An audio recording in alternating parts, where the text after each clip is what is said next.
قوم عاد کی عبرتناک داستان۔ آج سے ہزاروں سال پہلے عرب کی سرزمین پر ایک عظیم اور طاقتور قوم آباد تھی جسے قوم عاد کہا جاتا تھا۔ یہ لوگ وسیع و عریض صحراؤں میں بستے تھے جہاں سنہری سورج طلوع ہوتا اور ان کی تہذیب دور دور تک مشہور تھی۔ قوم عاد کے لوگ غیر معمولی جسامت کے مالک تھے۔ لمبے قد، مضبوط جسم اور طاقتور بازو ان کی پہچان تھے۔ وہ خود کو دنیا کی سب سے طاقتور قوم سمجھتے تھے اور کسی کو خاطر میں نہیں لاتے تھے۔ ان کے شہر شاندار تھے، بلند و بالا ستون، عظیم الشان محلات اور مضبوط عمارتیں ان کی ترقی کی گواہ تھیں۔ بادلوں کے درمیان سے چھن کر آتی دھوپ ان شہروں کو مزید پرشکوہ بنا دیتی تھی، لیکن طاقت کے ساتھ ساتھ ان کے دلوں میں غرور بھی بھر گیا۔ وہ اپنی قوت پر ناز کرنے لگے اور تکبر میں مبتلا ہو گئے۔ انہوں نے اللہ کو بھلا دیا اور بتوں کی عبادت شروع کر دی۔ صحرا میں قائم بڑے بڑے پتھریلے بت ان کی گمراہی کی علامت بن گئے۔ اللہ تعالیٰ نے ان کی ہدایت کے لیے حضرت ہود علیہ السلام کو بھیجا۔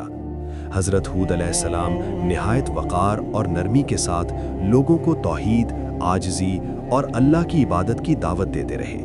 وہ بار بار سمجھاتے کہ غرور چھوڑ دو اور اللہ کی طرف لوٹ آؤ، مگر قوم عاد نے انکار کیا۔ انہوں نے حضرت ہود علیہ السلام کا مذاق اڑایا، طنزیہ ہنسی اور نصیحت کو رد کر دیا۔ ان کے دل سخت ہو چکے تھے۔ پھر ایک دن اچانک فضا میں خوفناک سکوت چھا گیا۔